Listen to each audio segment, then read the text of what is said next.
Shalom, shalom na wasalimu nyote katika jina lake Yeshua aliye hai. Asifiwe Mwokozi. Ni wakati mwema ambao neno la Mungu sasa limeruhusiwa duniani ili wenye moyo uliopondeka na moyo mnyenyekevu wapate kujifunza. Maana Bwana amewapa ufahamu wale ambao dunia iliwaona ni wapumbavu, bali Bwana amewafanya wenye hekima kuwa wapumbavu. Maana tazama, amezifunua siri zake kwa wale wanyenyekevu, na wale wenye kiburi cha uzima wakanyimwa ile siri. Mungu ana siri, naye huwafunulia wale awapendao. Maana mkimpenda yeye atawapenda. Maandiko imesema, mkinipenda mimi mtazishika amri zangu. Ampendaye Bwana Mungu wake ana amri zake kwenye moyo wake. Neno la Mungu linasema ya kwamba itakuwa siku za mwisho, asema Bwana wa majeshi, nami nitaziandika amri zangu kwenye vibao vya mioyo yao, nitafanya agano nao. Kwa hiyo siku za mwisho, Bwana Mwenyezi Mungu, jina lake takatifu ni Yeshua, atakuja kufanya agano na watu wake, naye ataandika sheria zake kwenye vibao vya mioyo yao kwa kalamu ya chuma. Maana yake ni kwamba tena hazitaandikwa katika mawe, yani mili ya kibinadamu ndo mawe, lakini zitaandikwa kwenye mioyo, yani roho zenu zitakuwa na Mungu. Haleluya.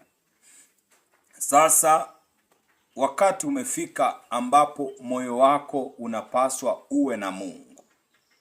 Haleluya. Moyo wako usipokuwa na Mungu, basi utakuwa mtu mtakatifu. Na hizi siku za mwisho ameahidi atafanya agano na sisi, na ataandika sheria zake kwenye vibao vya mioyo yetu. Utajuaje moyo wako sheria ya Bwana hii juu yako? Sheria ya Bwana humbadilisha mtu. Unakuwa kiumbe kipya. Ya kale yanapita, tazama unakuwa kiumbe kipya. Na utajulikana kwa matendo. Maana wengi wanamkiri Bwana kwa vinywa vyao, lakini matendo yao yako mbali sana na Mungu mtakatifu. Bwana Mwenyezi Mungu ni mtakatifu. Iweni watakatifu kama yeye alivyo mtakatifu. Maana tazama, katika unyonge na udhaifu wenu ndipo nuru ya Bwana itakapoangaza, nanyi mtatiwa nguvu mpya na mtafanyika viumbe vipya. Tazama, divai mpya haiwezi kumwagwa katika vikombe vichafu. Haiwezi kumwagwa katika vikombe vilivyotoboka, maana itamwagika chini. Wala kiraka cha nguo mpya kitatiwa kwenye nguo kuukuu, bali divai mpya humwagwa kwenye kikombe kipya. Ni lazima ufanyike upya, ya kale yapite, nawe uwe kiumbe kipya. Tazama, Bwana Mwenyezi Mungu anawapenda wanyofu wa mioyo. Heri wenye huzuni, maana watafarijika. Heri wenye moyo safi, maana watamuona Mungu. Tunajua usafi wa moyo sio kama huo wanadamu wanavyosema.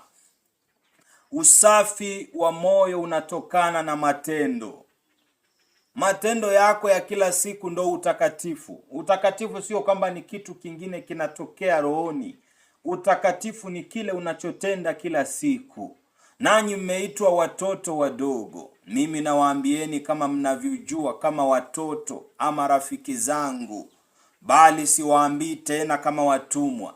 Maana tazama, wewe tena si mtumwa wa dhambi, bali lazima utakuwa mtumwa wa utakatifu. Yani dhambi zimelipwa kwa gharama ya msalaba wa Kalvari. Lakini kama ndugu yako amelipa deni ulilokuwa unadaiwa, kwa hiyo yeye anakudai wewe. Ndio maana nawaambia toba ikupeleki mbinguni. Lazima utubu dhambi, ubatizwe kwa neno la Mungu, ujazwe Roho Mtakatifu. Waliojawa Roho Mtakatifu ndio sasa wanaishi utakatifu. Wale ambao hawajajawa wanang'ang'ana safari ya imani kwa kutubu kila siku.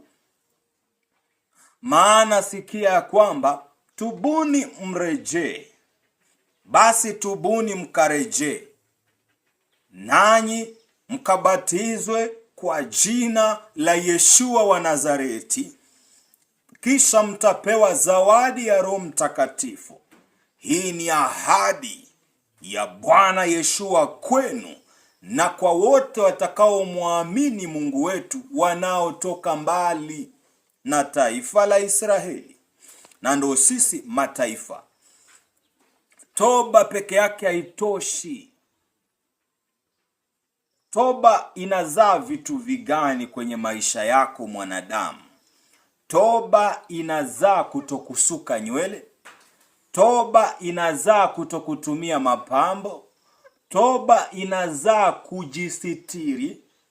Toba inazaa maombi, kumtafuta Mungu. Toba inazaa kumtafuta Mungu, lakini toba haizai utakatifu. Toba inazaa usafi. Na umeambiwa heri wasafi wa moyo. Usiposuka nywele ni msafi wa mwili. Usipovaa nguo za kuminya ama nguo zile za makahaba ni usafi wa mwili. Usipomtusi mtu, kumkejeli mtu na kumdharau ndugu yako wala kutokumsamehe, huo ni usafi wa mwili. Lakini usafi wa roho ni wakati ambao maandiko yakisema mwenye haki ataishi kwa imani. Sasa unaishi kwa imani, yaani maandiko yanaanza kutimia juu ya miili yenu. Sasa hapo unasema ninaishi utakatifu. Lakini kama haipo hivyo, basi bado tu unatafuta ufalme wa mbinguni. Nitakushauri jambo moja.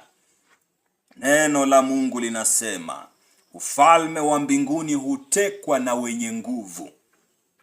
Wenye nguvu. Tunajua Biblia ikisema nguvu inatukataza nguvu hizi za mwili.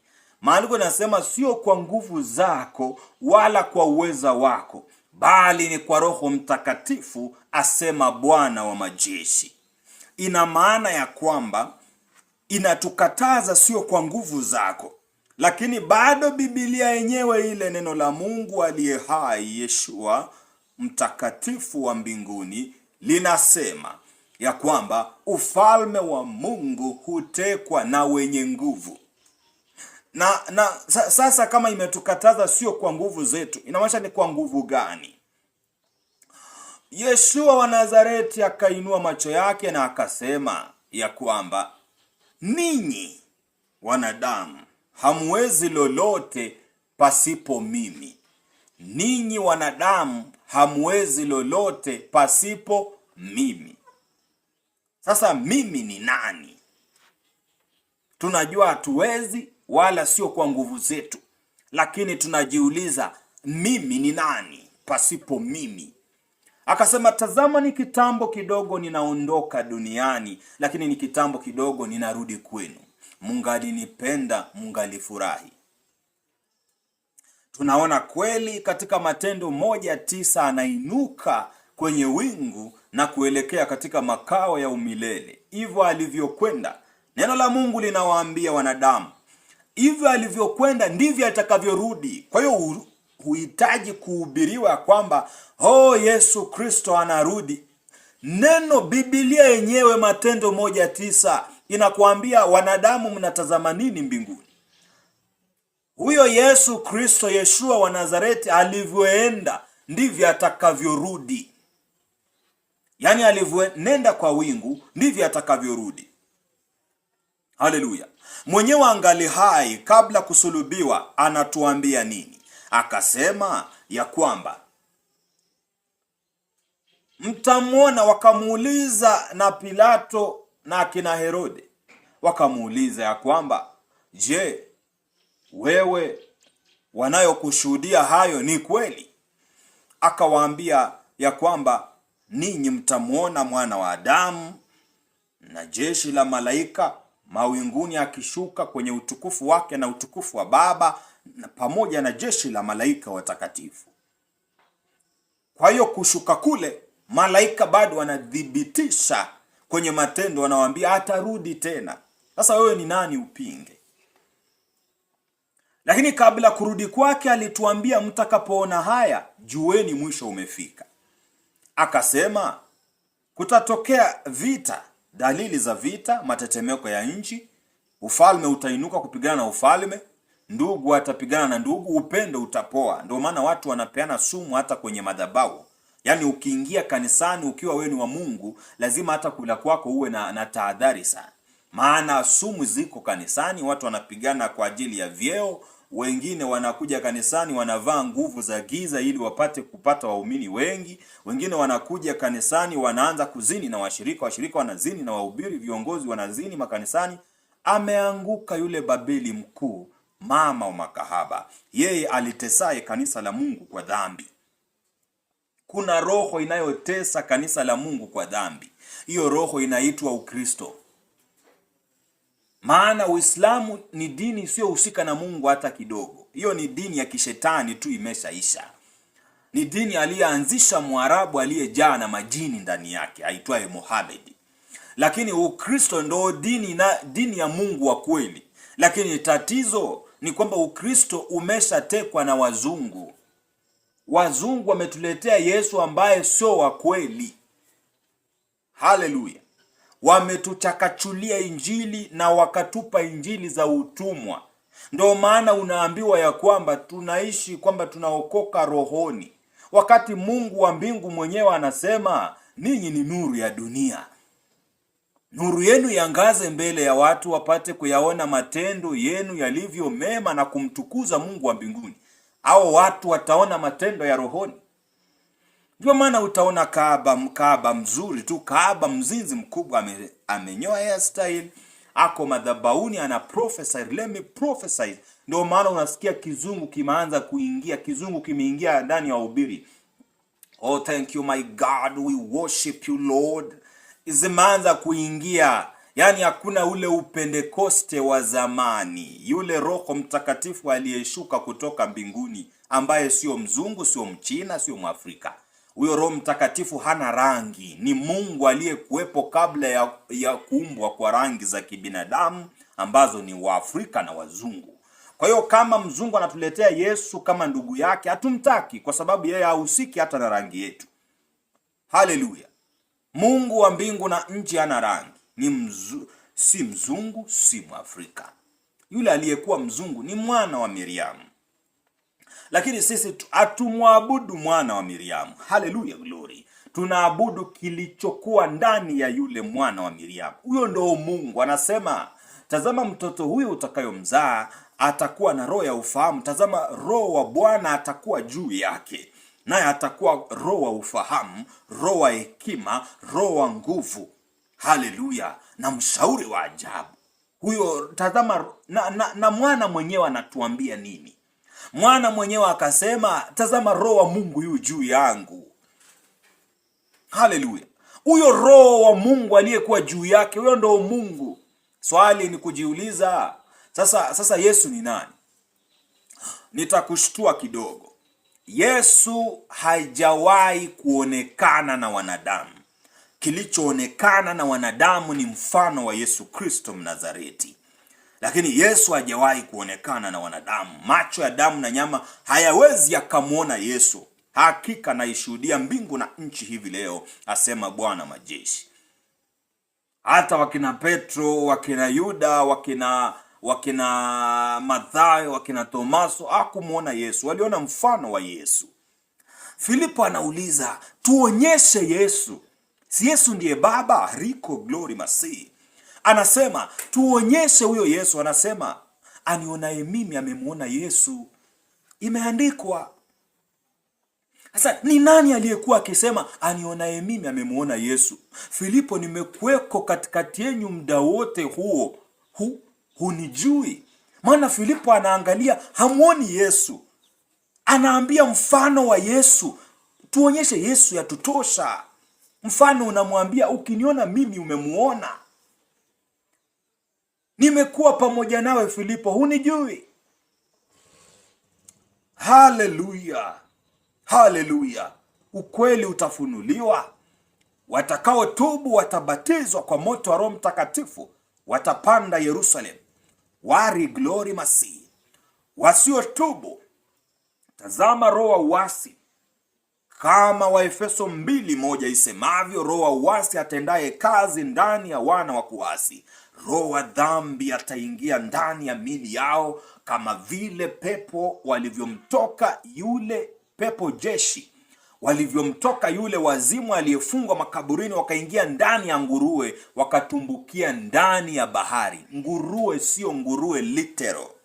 Nguruwe sio nguruwe wa kawaida. Nguruwe ni mwanadamu mwenye uchafu, mwanadamu apendaye dhambi, ambaye sasa hivi ameogeshwa, anagaagaa tena kwenye matope. Ni mtu ambaye anatubu leo, anaanguka kesho, anatubu leo, anaanguka kesho. Kwa sababu nini? Hana roho wa kweli ndani yake. Yaani neno la Mungu ndo litakusaidia kusimama, sio kunena kwa lugha.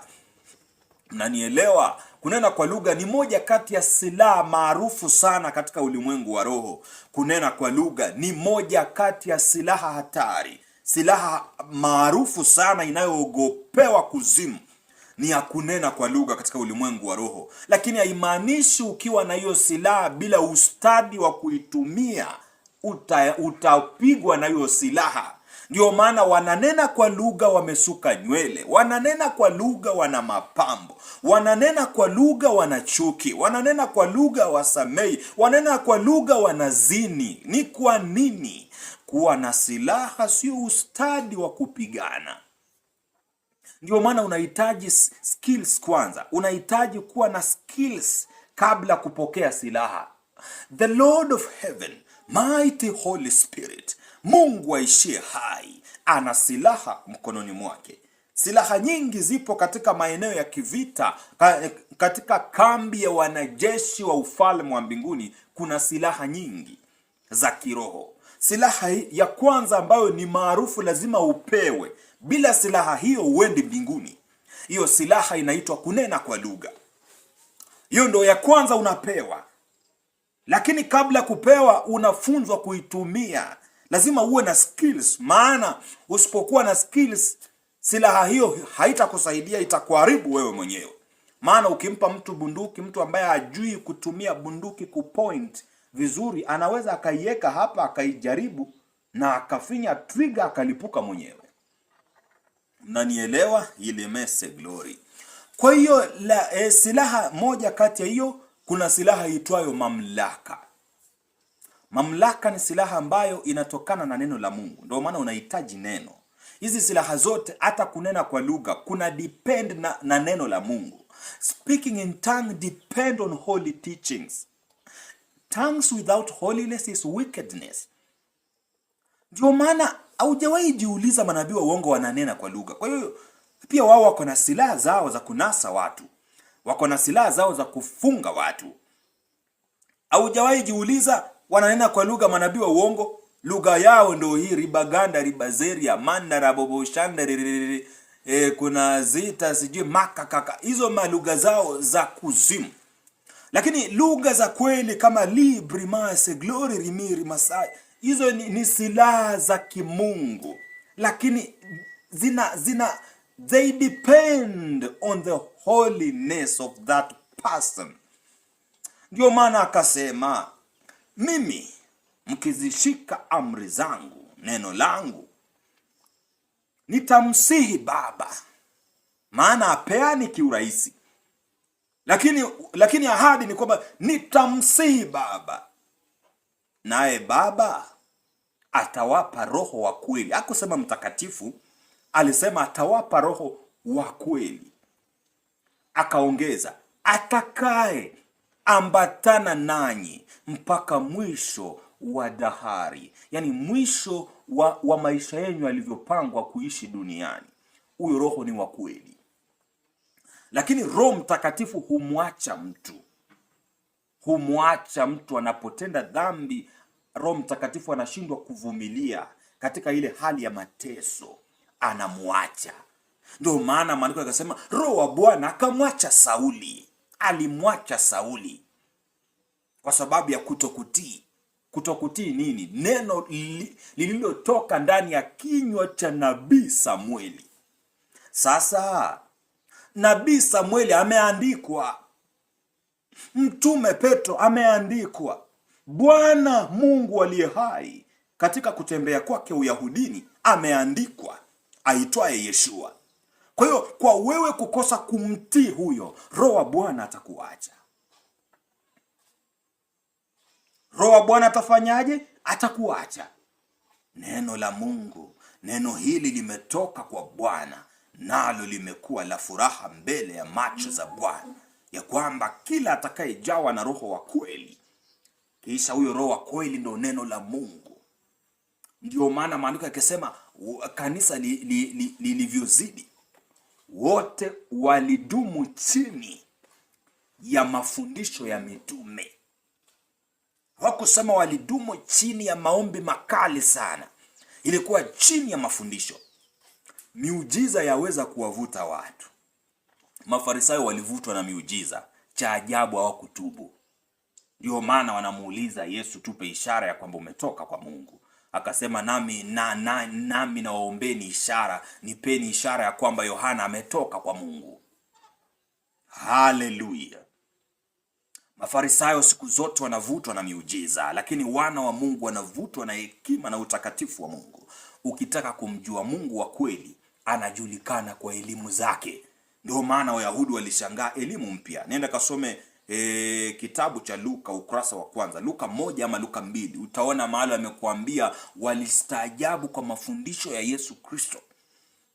Wakasema hii ni elimu mpya. Mungu anajulikana kwa upya wa elimu.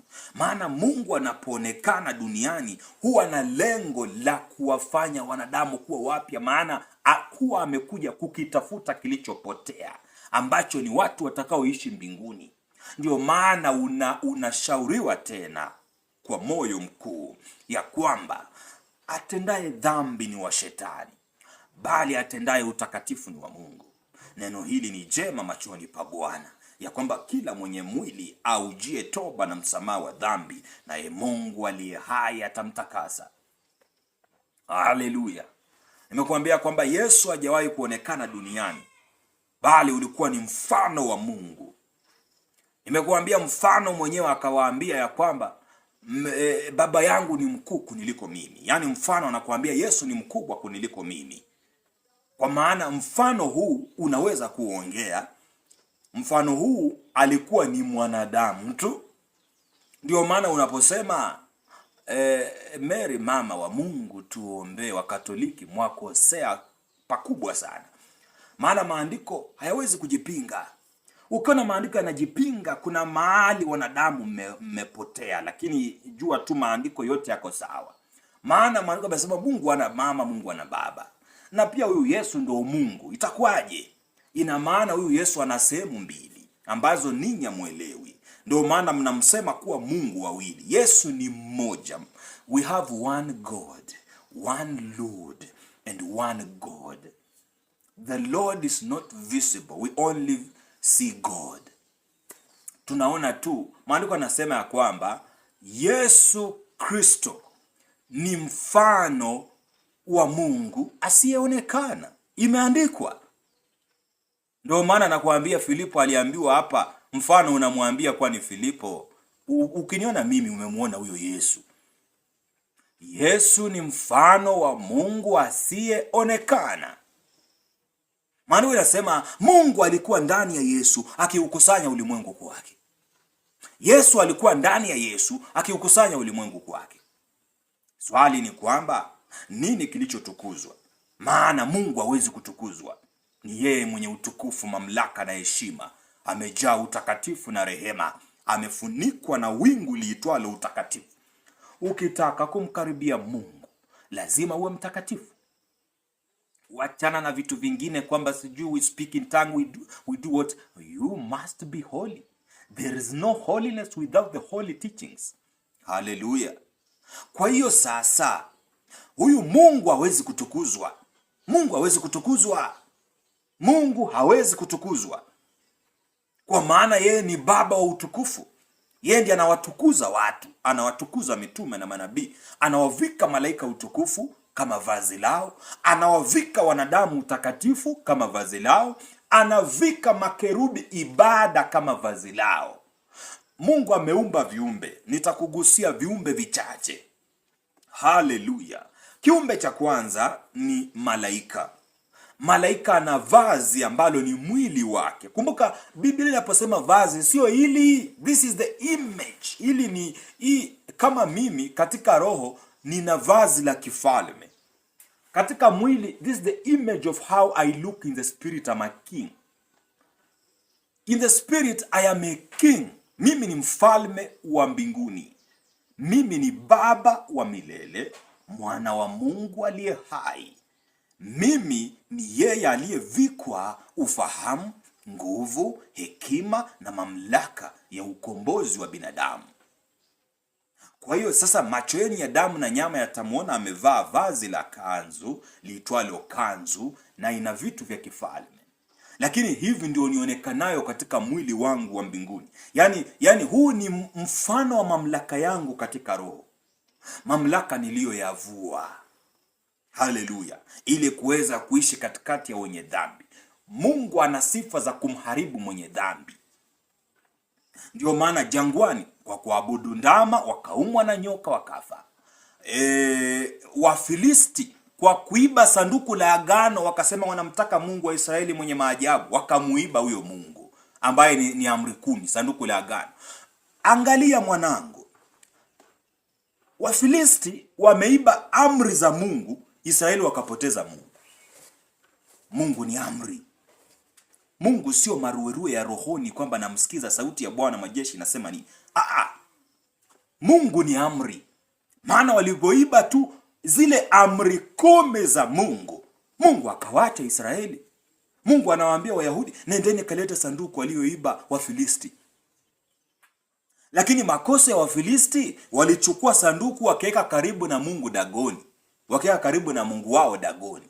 Kuamka asubuhi Dagoni amevunjwa miguu na mikono na yule Mungu wa amri. Mungu anakaa mahali. Kwa nini uwepo wa Mungu ulifuata sanduku la agano mpaka kwenye nchi ya Wafilisti? Ni kwa sababu Mungu anafuata amri. Unahitajika kulifuata neno lake. Mungu anafuata neno. Kuliko na neno la Mungu kuna Mungu wa kweli. Kuliko na vitu vya unabii na vitu vigani hakuna Mungu wa kweli. Na waambieni hakika, nabii wa mwisho alikuwa Yohana. Kuanzia Yesu Kristo ni watakatifu, si manabii tena. Na mtakatifu halinganishwi na nabii. Nabii ni kitu kidogo sana juu ya mtakatifu. Amen, haleluya. Riko rai sai glory.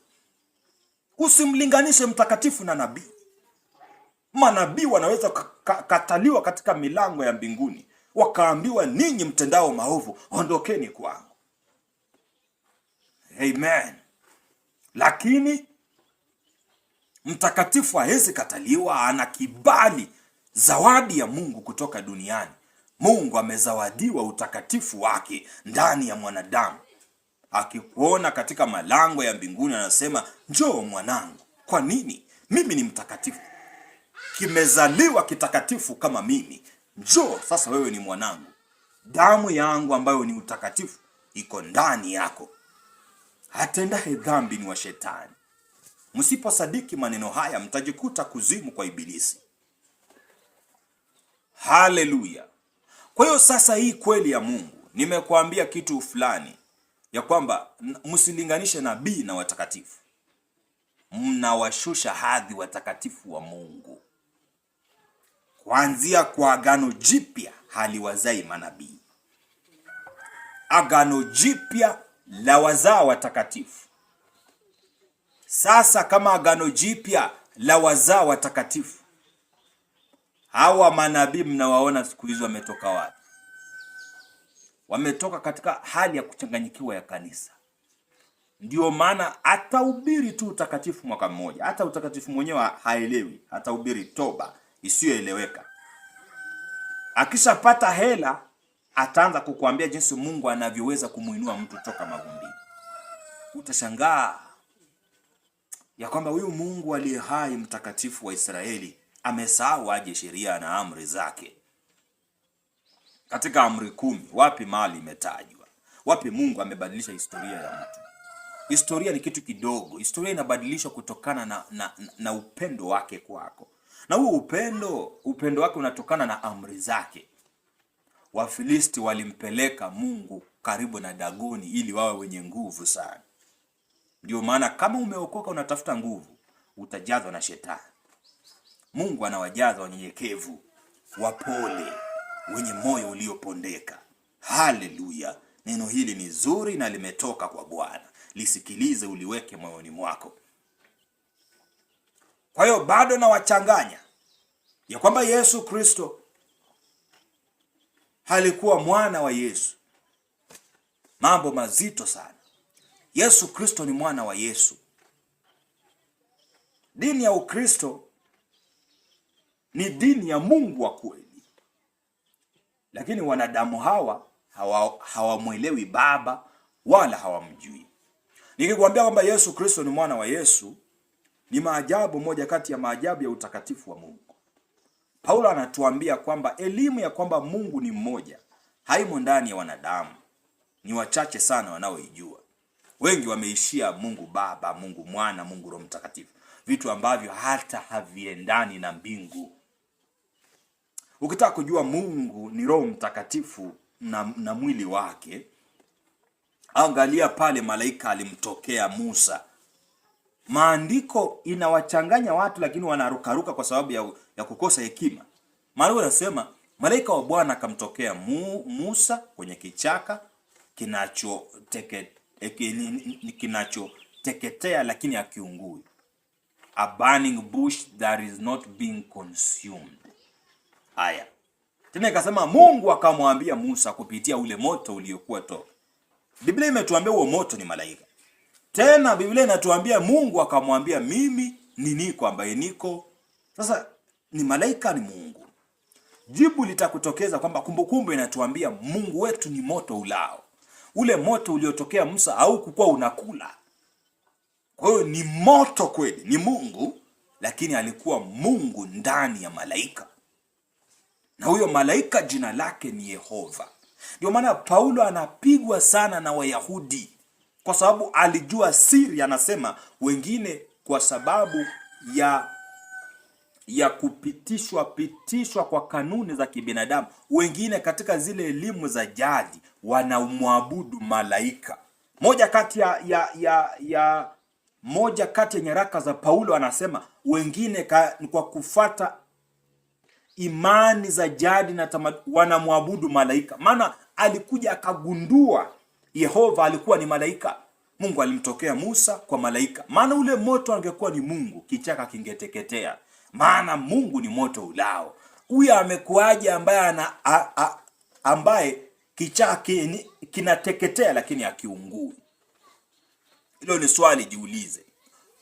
Dini zimepotea, lakini Mungu mwenye rehema na neema amewakumbuka wana wa binadamu. Lakini watakumbukwa wale wenye kumbukumbu ya utakatifu. Haleluya. Nimekuambia kwamba tunalenga kuvikwa utukufu. Mungu hawezi kutukuzwa. Neno la Mungu limesema ya kwamba yule Yesu Kristo aliyekuwa msalabani, akiuangalia ule utukufu atakaotukuzwa na jina jipya atakalopewa. Ukipewa jina umepewa na nani? Umepewa na mtu ambaye amekuweko kabla yako. Kwa mfano, wewe ulipozaliwa ulipewa jina na nani? Na mzazi aliyekuwepo kabla yako. Tena muda mwingi huwezi ukampa jina mtoto ambaye sio wako. Unampa mtoto wako, si ndio? Yaani ukizaa mtoto unampa jina. Mungu akamzaa Kristo Yesu akapeana jina. Hilo jina alipeana wapi? Katika kitabu cha Mathayo 1:20 maandiko anasema ya kwamba tazama, Mariamu ana ujauzito, atamzaa mwana, na huyo mwana ataitwa Yeshua, atakayewaokoa watu wake na dhambi zao. Kwa hiyo kama huyo mwana ataokoa watu wake na dhambi zao, ina maana gani? Ina maana kusudi la mwana ni moja, waokoa watu wake na dhambi zao. Tunajiuliza, huyu mtoto tumekwaje watu wake? Mwenyewe anatujibu, anatuambia kwenye kitabu cha Yohana 17, anatuambia kwamba wote waliokuwa wako ni wangu. Wote waliokuwa wako ni wangu. Tazama walikuwa wako ukanipa. Tazama walikuwa wako ukanipa. Neno la Mungu linasema yeye ataokoa watu wake na dhambi zao. Kwa hiyo kusudi la Mungu, mwana wa Mungu Yeshua ndani ya maisha yako ni kukuokoa wewe mtu wake na dhambi zako. Sio kwenda kwamba akulipulie biashara ikilipuka iunguze watu. Sio kwenda ya kwamba akubadilisha akuinue ngazi za juu uende Marekani. Wahubiri wamejaa. Unajua wahubiri wengi, mimi ni moja kati ya mahubiri. Kwa hiyo nasema kweli. Wahubiri wengi wanaitwa wakiwa maskini. Kwa hiyo akipata hela kidogo akili inaharibika. Akipata hela kidogo tu anaanza sasa kuhubiri hela. Ataanza kukuambia jinsi Mungu amembadilisha. Alikuwa anavaa vazi lililochanika, kumbe ajui vazi linalonenwa kwa Biblia ni vazi ni mwili wa damu na nyama na kisha roho yako. Nilikuwa nakufundisha kitu kikubwa. Mungu ameumba viumbe kadhaa. Malaika amewavika kitu kinachoitwa utakatifu. Utukufu. Vazi lao, yani mwili wao ni utukufu. Ndio maana malaika alipotokeza ndani ya tanuri la moto, macho ya Nebukadneza alifumbuliwa ya rohoni, akaona, namuona tazama, anakaa, uso wake unakaa mfano wa wana wa miungu. Yani aliuona ule utukufu aliovikwa. Utukufu hautendi dhambi. Maana utukufu muda wote ni utukufu wa Mungu. Utukufu wa Mungu unaonekana wapi? Matendo yenu yaangaze mbele ya watu wapate kumtukuza Mungu wenu. Kwa hiyo utukufu unatokana na matendo. Na nimekuambia malaika wamevikwa utukufu. Hawawezi kutenda dhambi, matendo yao muda wote ni utakatifu. Haya. Makerubi wakavikwa kitu kinachoitwa ibada. Sasa makerubi ni tofauti kwa sababu wameumbwa kwa utukufu na wakavikwa ibada. Ndio maana wakimuona Mungu wanaporomoka, mtakatifu, mtakatifu. Yani wakimuona ile DNA ya Mungu inayoitwa utukufu. Maana nimekuambia Mungu amevikwa, amejivika mwenyewe utukufu. Maana Mungu havikwi. Yesu alivikwa utukufu. Alivikwa utukufu. Inamaanisha Yesu Kristo alivikwa utukufu na Yesu. Hallelujah. Natoa hiyo brainwashing and I give you the nice teachings, the holiness of the heavens. Hallelujah. Huwezi kuishi pamoja na malaika na elimu za kibinadamu ndani yako. Haya maneno ya kibinadamu yanawashangaza. Nikiwafundisha mbingu ilivyo, hamtaelewa kwa sababu akili zinazoelewa mbingu ni akili zilizotoka mbinguni. Kwa hiyo wamevikwa, masarafi wamevikwa kitu kinachoitwa obedience. Na wameumbwa kwa kitu kinachoitwa, yani sehemu ya uungu ya mamlaka. Ndio maana sarafi unaona amefunika miguu. Maana nini? Sarafi hahitaji injili. Ameumbwa katika mazingira ya mamlaka, mazingira ya nguvu za Mungu. Na unaona ana mbawa. Inamaanisha ni mjumbe wa umilele wa Mungu. Sarafi hawezi kumjaza mwanadamu kwa sababu mwanadamu huyo atakufa. Hawezi kustahimili utukufu wa sarafi. Wala sarafi hawezi kukutokea useme kwamba nilipelekwa mbinguni nikaona sarafi. Wewe unasema nini wewe? Uliona sarafi? Sarafi hawezi onekana. Ikiwa kerubi akimwangalia Mungu anaporomoka. Sarafi mbawa mbili zimefunika miguu yake. Na maanisha hahitaji injili tena. Na injili yake imefichwa. Akili zake akili zake hazijawahi kuchanganyikiwa. Shetani alikuwa kerubi, si sarafi. Hallelujah. Kiwango cha chini ya sarafi. Na mbawa zingine amefunika uso. Hallelujah. It is a secret weapon of God. Naitwa sarafi. Yani walinzi wa mbinguni. Ndio maana hata Adamu alivyotenda dhambi, Mungu aliweka makerubi na panga za moto wamlinde Adamu. Kwa nini aweke na panga za moto? Asiweke makerubi tu, Adamu akija wanamshika Adamu, anamnyonga, wanapiga Adamu, anatoka. Walipewa panga za moto. Mwanadamu ana nguvu za ajabu. Amen. Nashinda watu wakisema nakaa bwana jini, wewe ni mwenye dhambi. Wengine wanasema magonjwa yananitesa mwilini, mwenye dhambi. Mwanadamu ana nguvu.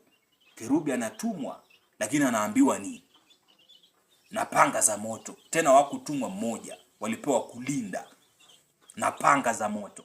Kwa maana Adamu angekuja na yale mamlaka aliyopewa. Adamu ni mfano wa Mungu, makerubi si mfano wa Mungu. Mfano ina mambo mengi. Mfano ni muonekano tu, tunasema ni muonekano. Lakini sasa sura ndio tofauti. Sura ni quality, mamlaka, nguvu, neema, skills za Mungu.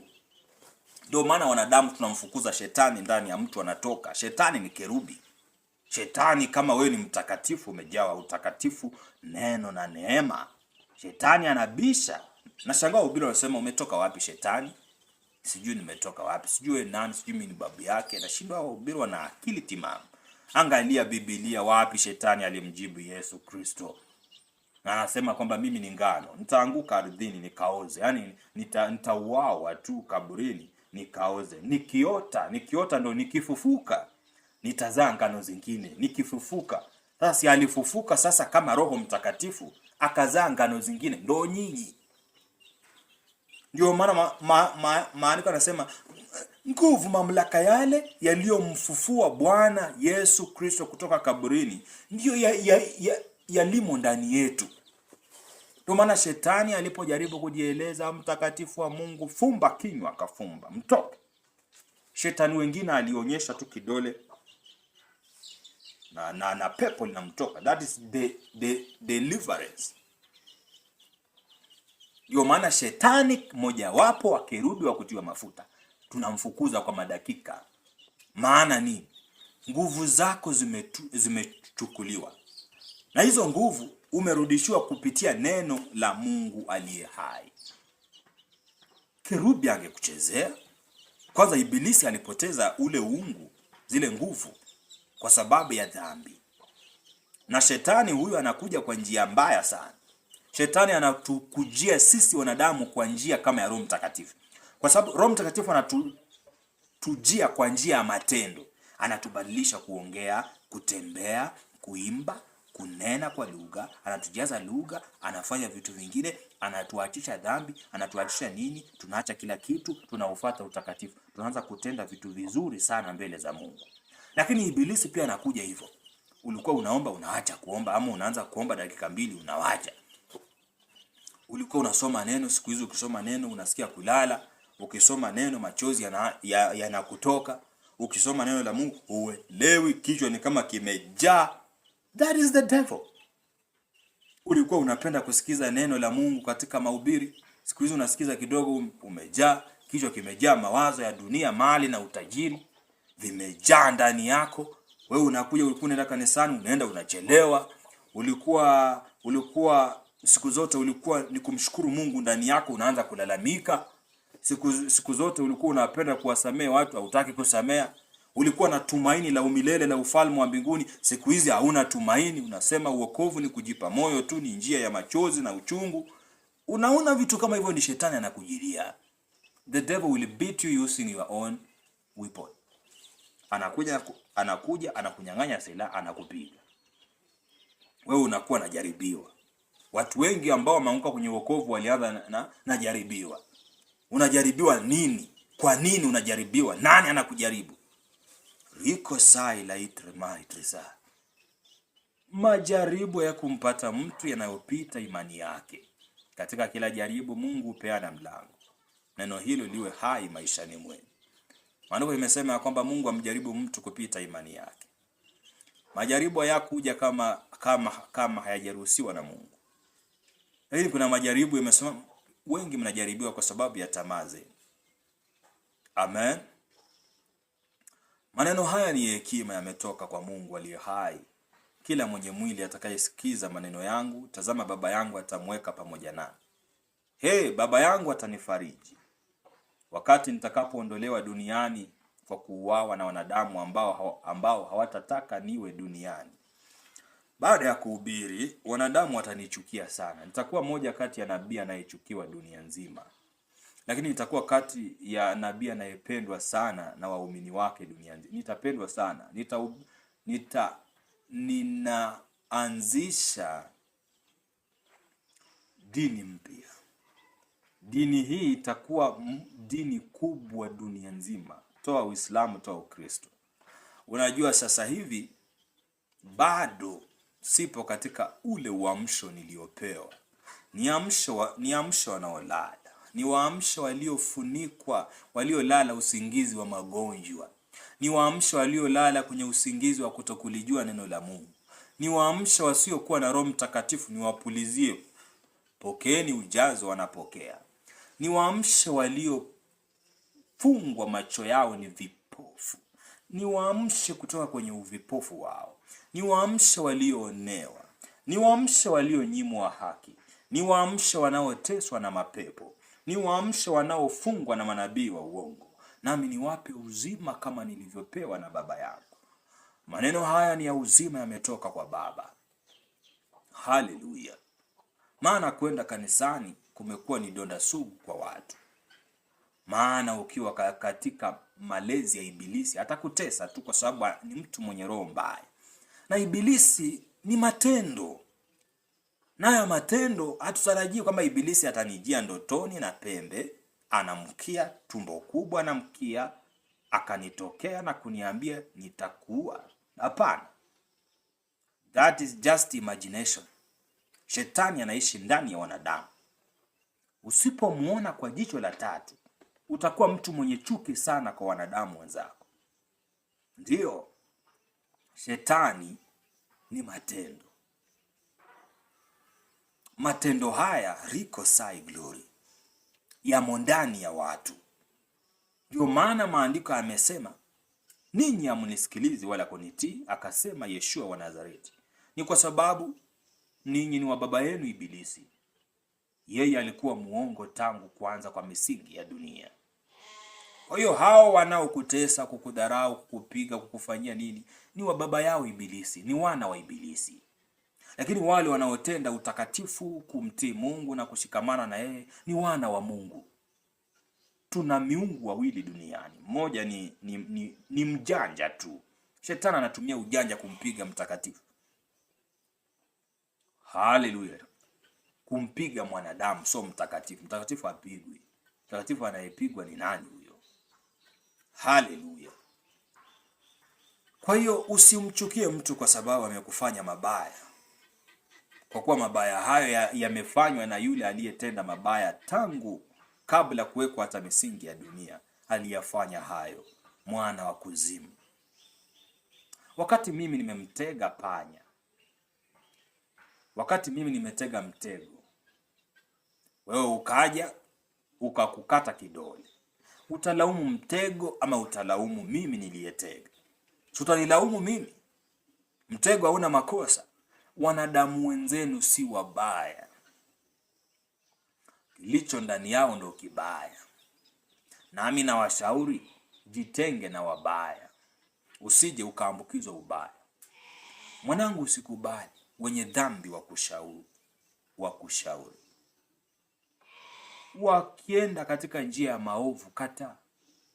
Wanaotea kumwaga damu, mwanangu, usikubali wenye dhambi wakushauri. Lishike sana neno la Mungu, liandike kwenye kibao cha moyo wako. Maana mtego utegwa bure mbele ya ndege yeyote. Ndege mwenye upumbavu unaswa. Mtego utegwa bure mbele ya mtakatifu yoyote. Mwenye utakatifu feki unaswa. Neno hilo limetoka kwa Bwana, nalo limeonekana jema machoni pa Bwana. Kwa hiyo sasa, Moseli brima la kriase God. Kwa dakika kidogo zilizobaki, nataka nikufundishe kitu cha unabii huu. Bwana Mwenyezi Mungu aliye hai ni Mungu anayeweza kuvaa mwili. Na ni Mungu anayeweza kuvaa mwili. Na Mungu atendi jambo pasipo kuwafunulia manabii wake.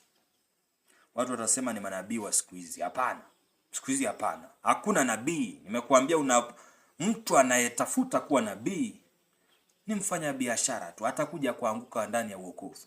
Sasa hivi sisi tunazaliwa watakatifu. Na uchukia sana unabii. Nachukia sana unabii. Nachukia sana mitume wahubiri. Siwapendi. Wamepewa utakatifu. Wamenyweshwa maji masafi. Kisha wameyatibua, kuyachafua. Na wakawanywesha ninyi innocent. Wakawanywesha nyinyi watu ambao hamna baya ndani yenu, mnamtaka Mungu, wakawapa shetani. Shetani na Mungu, unapaswa kuwa na Mungu ndo ujue huyu ni shetani. Mnanielewa? So manabii hawa wa uongo, unapaswa kuwa wa kweli wewe. Uwe wa kweli, kisha utajua uongo ni upi. Lakini empty, kikombe kitupu kinataka kujua tofauti ya juice na maji? Hapana. Kikombe kilicho na maji kitajua juice ni gani. We have different tests. Kuna moja ni tasteless, kuna moja iko na test ya juice. Itajulikana. Shetani ni mungu aliyetafsiriwa vibaya. Ndio maana nakwambia wazungu walituletea Yesu bandia. Walituletea shetani. Ndio maana mzungu alikuja akalima shamba lako akakwambia usipigane katika mwili wa damu ya pigana kiroho.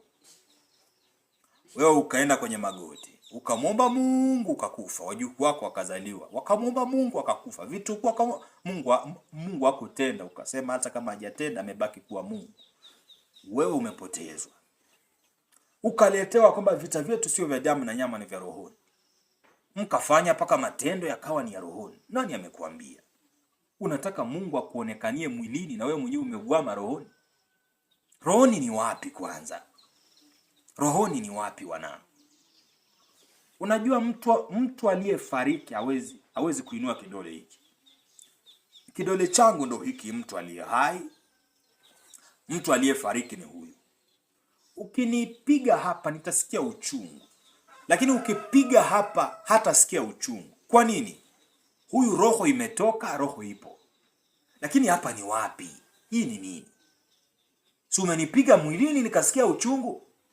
Na maisha hii roho iko hapa tu, si ndio? Na huyu umempiga mwilini hakusikia uchungu. Maana nini? Roho imemtoka. Kwa hiyo vitu vya rohoni toeni akilini mwenu. Sijui I was traversing in the realms of the spirit. Nilikuwa kwa realm of the spirits. God took me in the realm of the spirits. And I saw a cloud, a dark cloud on the country. Uto ndo tuvinabii, utu mnatotusema ni tuvinabii. Waganga njaa, wamekosa hela, wamejaa Tanzania, wamejaa Kenya. Kwanza niwaambie kitu kimoja.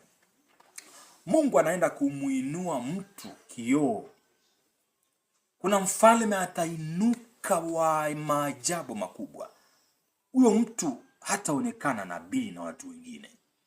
Atawachanganya watu kati ya yeye na mpinga Kristo. Watu watachanganyikiwa.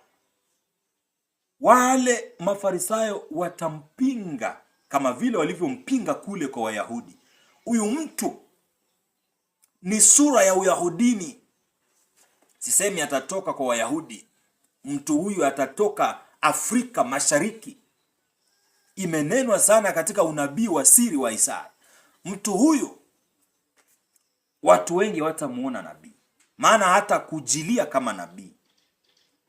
Mtu huyu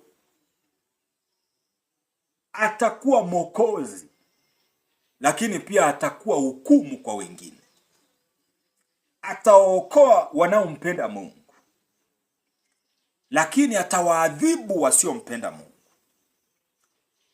Viongozi serikalini watatiwa magerezani, wengine watauawa kwa amri ya kinywa chake.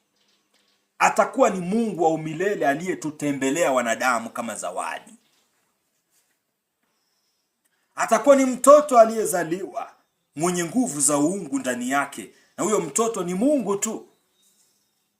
Mtu huyo atakuwa ni jemedari, atakuwa ni amiri mkuu wa majeshi ya mbinguni. Yaani jemedari wa ufalme wa mbinguni ataonekana katika uso wa dunia. Yaani mkuu, yaani mfalme wa mbinguni anatokeza duniani siku za mwisho. Neno hili Mungu hakuwaficha manabii wa zamani, aliwaonyesha kwa sababu ya ile haki yao. Lakini neno hili Mungu aliwaficha wa sasa hivi. Na wale waliokuwa na Mungu kitambo, sio sasa hivi. Kitambo walikuwa na Mungu. Mtu kama Mbarikiwa analijua ili siri. Gwajima anajua hiki kitu ninachokiongea kwa sehemu kidogo tu. Yaani wale wa kitambo walifunuliwa hili. Wa sasa hivi sielewi. Sasa neno hili ni zuri, limetoka kwa Bwana. Mtu huyu ni jemedari, alitajwa kwenye kitabu cha Danieli 12 kama ni jemedari. Tunajua jemedari huja na majeshi ya mbinguni. Maandiko yakasema malaika watamhudumia. Mtu huyu hata kuja kwa sura ya upole kama Yesu. Maandiko yamesema ya kwamba nitamtuma ndege mkali kutoka mashariki. Kitabu cha Isaya. Nitamtuma ndege mkali kutoka mashariki. Hiyo ni East Africa. Naye atakuwa mtu wa shauri la Bwana. Mtu wa shauri la Bwana. Atakuja kwa jina la Bwana. Amen. Mtu huyo, roho yako ikifumbuliwa, utamwona mtu huyo ni Mnazareti yule. Ni yule Yesu aliyekuwa ndani ya Yesu. Sio Yesu Kristo, lakini ni Yesu yule. Jina lake ni Yeshua.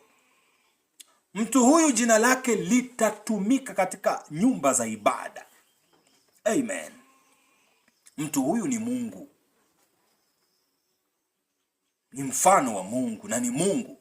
Yesu ni Mungu. Mtu huyu ni Mungu. Mtu huyu amuonaye yeye amemuona Mungu. Mtu huyu hataeleweka na wengi.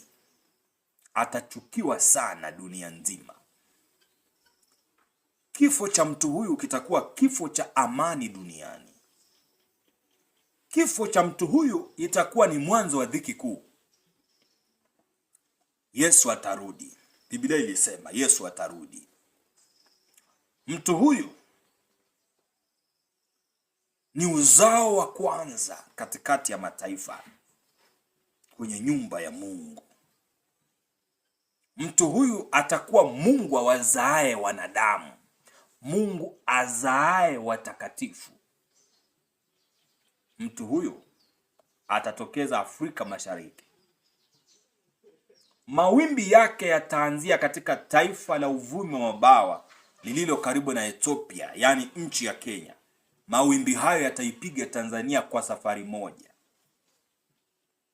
Kisha kutokea Tanzania, Mungu wa mbinguni ataonekana anatambaa kama vile mtoto akiendea dunia. Mtu huyu ametumwa kulipa kisasi. Mtu huyu ni kipenzi cha Mungu na ni Mungu mwenyewe. Maneno hayo ni mazito. Nitakusomea maandiko kadha wa kadha hapa, yatapata kukusaidia sana. Nitakusomea neno la Mungu kadha wa kadha hapa.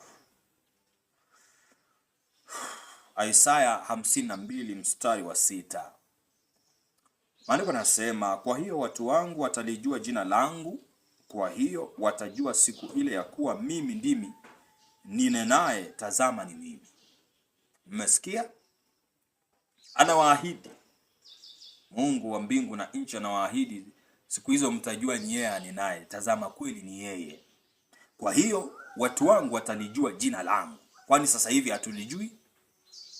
Ndio maana nakwambia hatulijui. Yesu sio jina la Mungu. Jina la Mungu ni Yeshua. Nasema kwamba hata Wayahudi wana mataifa ndo tunamuita Yesu. Lakini sisemi kwamba Wayahudi wako sahihi, kwa sababu hata wao hawajui jina. Kwa hiyo watu wangu watalijua jina langu. Kwa hiyo watajua siku ile ya kuwa mimi ndimi ninenaye. Mimi Bwana ndimi ninenaye. Tazama ni mimi Yeshua. Tazama ni mimi Yeshua. Jinsi ilivyo vizuri juu ya milima. Milima, nilikwambia Biblia ikikwambia milima, sio mountains. Ikisema milima ni watu, ni nations. Tazama ilivyo vizuri mataifa. Juu ya mataifa, milima. Juu ya milima miguu yake aletaye habari. Juu ya mataifa. Tazama ilivyo vizuri juu ya mataifa, miguu yake aletaye habari njema. Nilikuambia mlima kama Kenya ni mlima Sayuni, Tanzania mlima Sayuni. Yani nchi zilizookoka zinaitwa mlima Sayuni. Mlima ni watu katika ulimwengu wa roho. Biblia ikikwambia tazama naona mlima ikitaja Uganda, mafumbo ya Mungu ndo haya. Tuseme kwa mfano Tanzania, Kilimanjaro.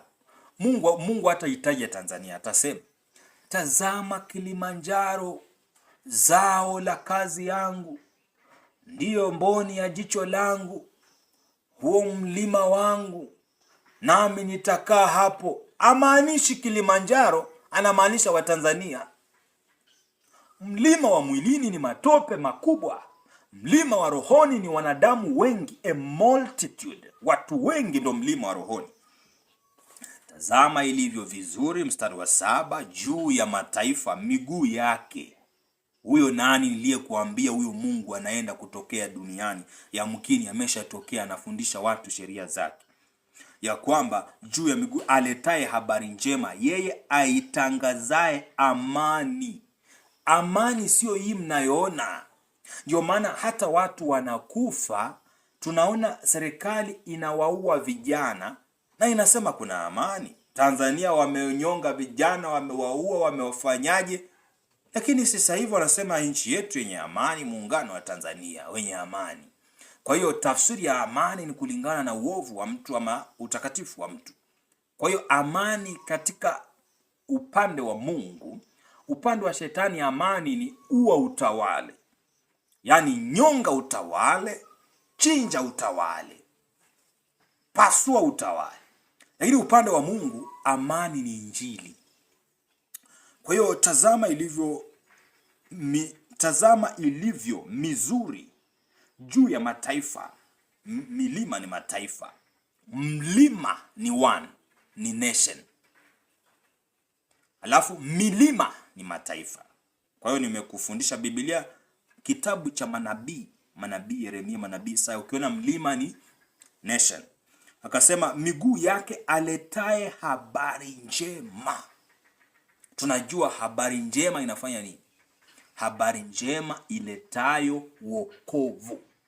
Kwa hiyo kama kuna habari ya aina yoyote isiyoleta wokovu, sio njema.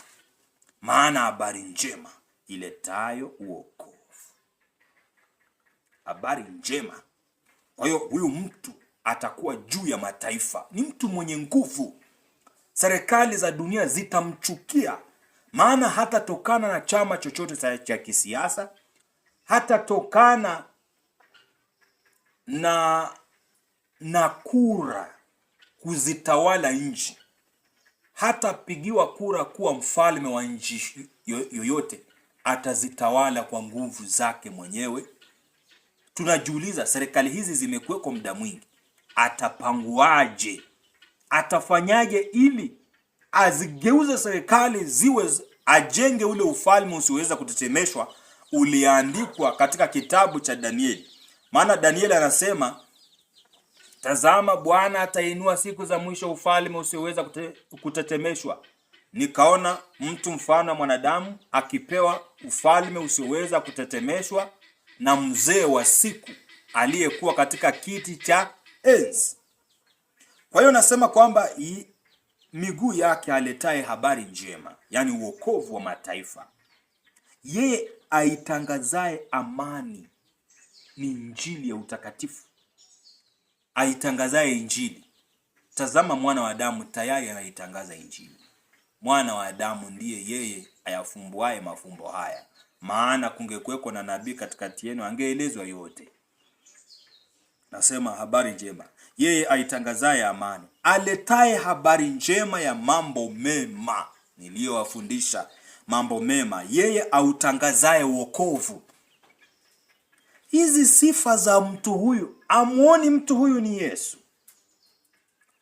Mtaona mkiwa katika ulimwengu wa wenye hekima, wana wa Mungu. Ukicha tubu dhambi, utaanza kuelewa Biblia. Inasema kwamba yeye autangazaye wokovu, yeye autangazaye wokovu, awaambiaye Sayuni, Mungu wako anamiliki. Kama kuna ufalme mwingine, nasema kwamba auambiaye Sayuni, auambiaye. Ingekuwa ni milima, maandiko yangesema aiambiaye Sayuni, lakini auambiaye inamaanisha ni moja. Sasa analiambia taifa la Sayuni ni Israeli mpya, Israeli ya siku za mwisho, nchi ya agano, ni nchi iliyo karibu na Ethiopia ya uvumi wa mabawa, kama Isaya 18 ilivyonena. Yeye autangazaye wokovu. Mtu huyu ana sifa kama za Yesu kabisa, lakini mtu huyu si Yesu. Mtu huyu ni Mungu wa Yesu. Yule Roho wa Mungu aliyekuwa juu ya Yesu ndio huyo Roho wa Mungu aliye juu ya mtu huyu. Yaani kiufupi, mtu huyu si Yesu Kristo, mtu huyu ni Yesu. Mtu huyu anaujua ukweli wote. Ukisema Yesu Kristo ni mwana wa Miriamu, ni Yesu na ni Kristo. Kumbuka Mungu hawezi kuwa Kristo. Kwa maana Kristo ni mtu aliyetiwa mafuta. Mungu hatiwi mafuta. Ndio maana na kuchanganya nikikwambia mtu huyu sio Yesu Kristo, ni Yesu. Maana analeta autangazaye wokovu, ameleta mema, ameleta habari njema. Yani alichokitenda yule Myahudi, mtu huyu atatenda na zaidi. Kwa sababu mtu huyu katika Danieli 8 anaelezwa kuwa ni pembe iliyozuka siku za mwisho. Pembe katika Biblia na vitabu vya manabii, ukiona nasema pembe inamaanisha mfalme. Mtu huyu pia ni mfalme. Mtu huyu ataifuta dunia, mtu huyu ataitawala dunia kwa maajabu sana. Maandiko yanasema na siku za mwisho Mungu atafanya ukahaba na wafalme. Na Biblia imekueleza kwenye Isaya 19 kwamba mtu huyu ataanza Afrika, anaimeza Afrika yote, ataimeza. Ndio maana Afrika siku za mwisho itakuwa moja kati ya powerful continents. Itakuwa continent moja tajiri ya maajabu sana. Itakuwa nchi moja Afrika. Na mtu huyu baada ya Afrika njia zake zitaanza kuelekea Uarabuni, anaufuta Uislamu. Mtu huyu ataufuta Uislamu, mwishoni ataufuta Ukristo. Ataleta dini ambayo ni utakatifu tu. Haleluya. Anasema auambiaye Sayuni, Mungu wako anamiliki. Hebu sikiza sentensi hiyo. Auambiaye Sayuni, maanisha ni milima ya kibi. Auambiaye Sayuni, maanisha ni mlima wa mataifa, mlima wa mataifa. Auambiaye Mungu wako anamiliki. Sio atamiliki, anamiliki. Inamaanisha Mungu anamiliki siku za mwisho. Na mtu huyo atawaambia watu sasa Mungu anamiliki. Anamiliki nini? Falme za dunia yote. Sasa kutakuwa na wenye haki katika madaraka ya kifalme. Watu watapewa haki yao, auaye kwa upanga atakufa kwa huo, na atakayechukua mateka atachukuliwa. Neno hili limetoka kwa Bwana, nalo ni nzuri machoni pa Bwana. Maandiko yanasema, sauti ya walinzi wako wapaza sauti zao, wanaimba pamoja, maana wataona jicho kwa jicho. Sauti za walinzi. Walinzi ni akina nani? Walinzi sio majeshi. Walinzi wa rohoni ni watu wanaoomba, watu waliookoka. Those are the watchers. Watchers ni watu wanaomba, wanaonyeshwa kitu, wanaomba. Sasa sauti za walinzi wako, majemedari na walinzi wako, wanapaza sauti zao, wanaimba pamoja. Haleluya. Maana wataona jicho kwa jicho. Mtamwona Mungu hivi. Anawaona ninyi kwa jicho, mnaona jicho kwa jicho. Mtatazamana hivi na Mungu wako anamiliki. Mtamwona Mungu hivi. Ndio maana anasema watatazama jicho kwa jicho. Mtatazamana na Yesu Kristo jicho kwa jicho. Mtamwona Roho Mtakatifu wa Mungu jicho kwa jicho.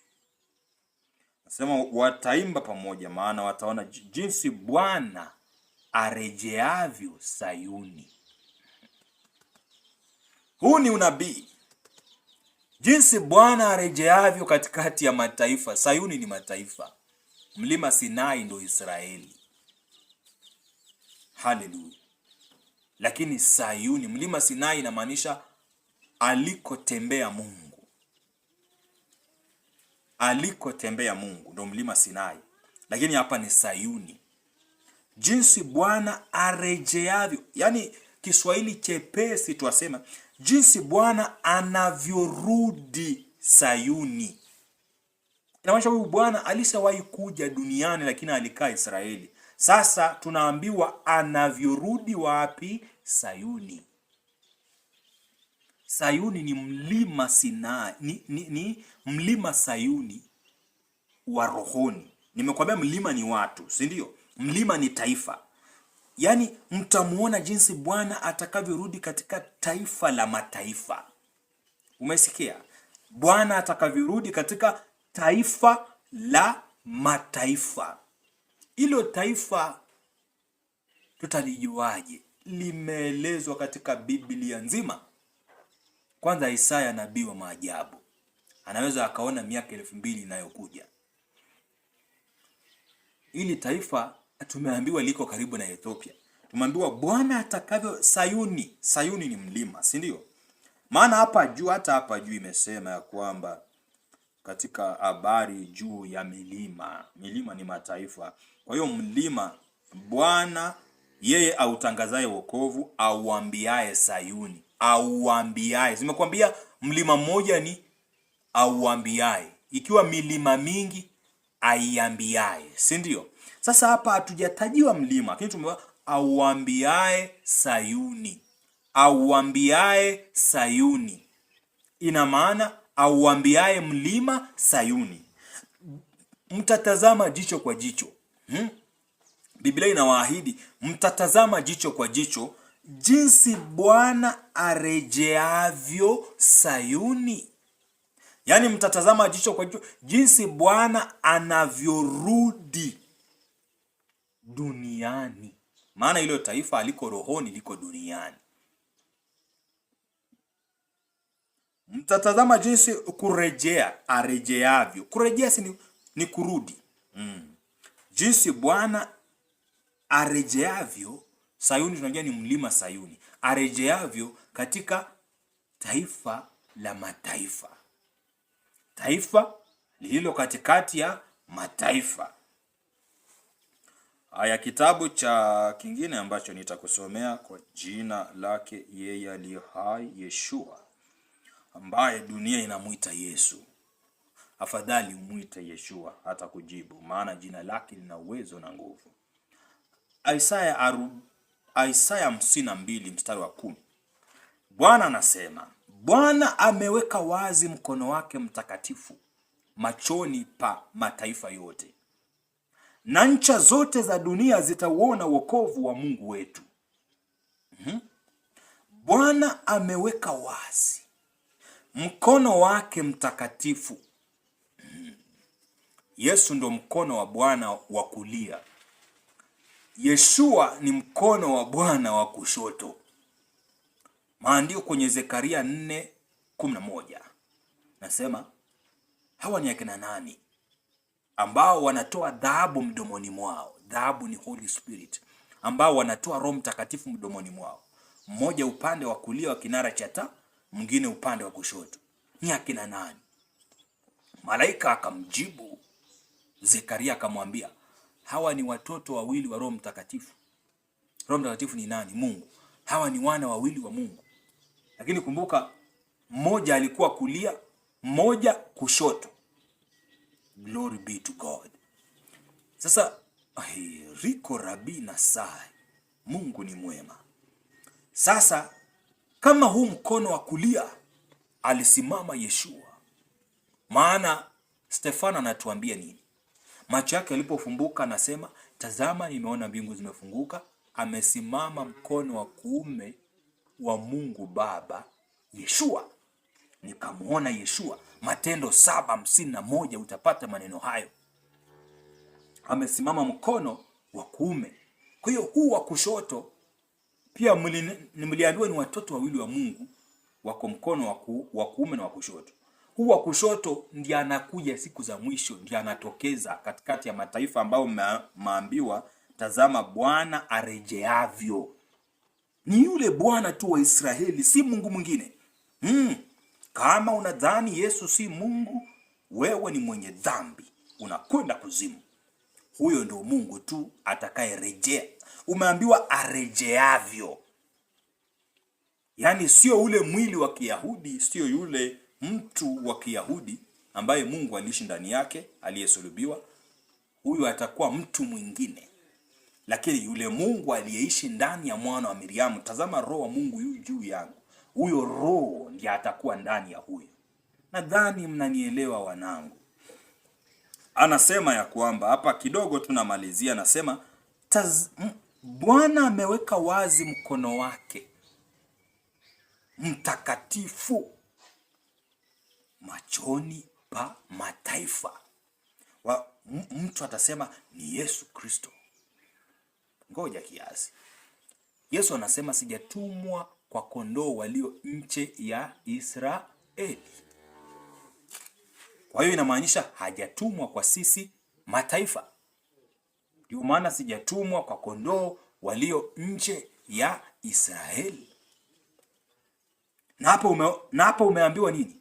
Bwana ameweka mkono wake mtakatifu machoni pa mataifa yote.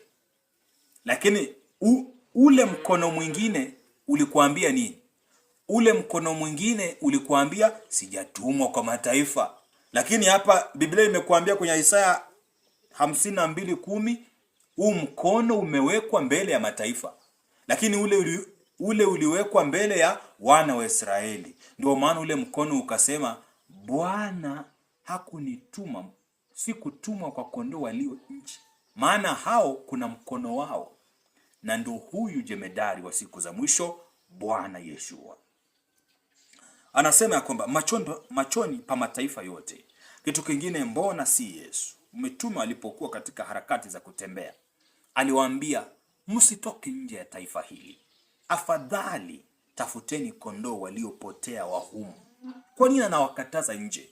Huko kuna mkono wa kushoto, mtu wa maajabu, ndege mkali atokaye mashariki, mtu wa shauri la Mungu, jemedari asimamaye upande wa watu wa Mungu siku za mwisho. Erika sandi God mandri kondri sandri hika halilidri hisa madri haisi sai godri ikatai. Naambiwa somo letu limeenda sana. Ko kai gai maisi godra imasai. Haleluya. Namalizia kitabu hiki kisha nimalize. Machoni pa mataifa yote. na ncha zote, yani all sides zote za dunia zitauona uokovu wa Mungu wetu. Na ncha, yani hii ni revival ya dunia sasa. Na ncha, ndio maana nimekuambia huyu mtu anakuja kutawala ulimwengu. Ufalme usioweza kutetemeshwa ule wa Danieli ndio huu unaoenda kuinuka, ambao wadhalimu watateswa, watakatifu watatukuzwa. You are paid for what you did. Umeua, unauawa. Umeteka, unatekwa. Neno hili limetoka kwa Bwana, limeandikwa kwenye kitabu cha Ufunuo. Na maisha mtu huyu anakuja. Maana lingebakia Agano la Kale tungesema hamna, pengine ni kutekwa kwa rohoni. Lakini hapa mtu huyu mpaka Yesu anamsema ya kwamba rudisha, futa ala yako ukarudishe, irudishe ala yako. Akamwambia Petro, haujui awai kwa upanga atakufa kwa huyo? Inamaanisha Yesu alijua mtu huyo atakuja kukuja, ambaye atafanya kitu kinachoitwa awai kwa upanga atakufa kwa huo. Mtu huyo atakuwa hukumu ya Mungu, hataonekana kama Mwokozi. Ndio maana nimekuambia mtu huyo ataonekana kama Mungu. God is a politician, lakini hatatokeza kutumia politics. He is not a politician or voting. Voting does not come from God. Na wahurumia wale wa Kristo wanaopiga kura, haitoki kwa Mungu. Ndani ya Biblia mitume walipiga kura wakachagua wrong. Walipiga kura wakachagua mtu ambaye sio sahihi. Upande wa Mungu we have only anointing. Anointing is choosing. You choose before you anoint. Si ndio? Huwezi ku anoint before you choose. Uta anoint kila mtu. You choose, then you anoint. Sawa? That is what God is going to do with the nations, breaking the yoke of the politics, the system which is more tangled. The Lord of heaven will start breaking those yokes, breaking it. Then he chooses from a nation and anoint a leader through the Messiah. But the Messiah will be the king of all. The nation will have just princes. God is going to do mighty things. You better open up your mind, open up your eyes. You will see the glory of your Lord. Ndio maana hapa imesema ncha za dunia zitauona wokovu wa Mungu wetu. We shall see the redemption, salvation, and everything that they were prophesied. They will come to pass. The Lord himself, the Father of heavens, will fulfill. Amen. Inasema ya kwamba Yahweh has made bare his holy arm in the eyes of all the nations, kwa kizungu, and all the ends of the earth have seen the salvation of our God. Bwana ni mwenye nguvu, Bwana ni mkombozi. Jina lake lipewe sifa. Nadhani kitabu hiko ndicho cha mwisho. Asanteni sana, mpate kubarikiwa. Bwana ni mkombozi. Bwana ni mwenye nguvu. Mpende Bwana Mungu wako kwa akili, ufahamu, matendo yako, kila kitu ulicho nacho. Mpende Bwana Mungu wako, maana yeye ndio thawabu kubwa, kitu cha thamani kuliko vyote. Asante sana, mpate kubarikiwa.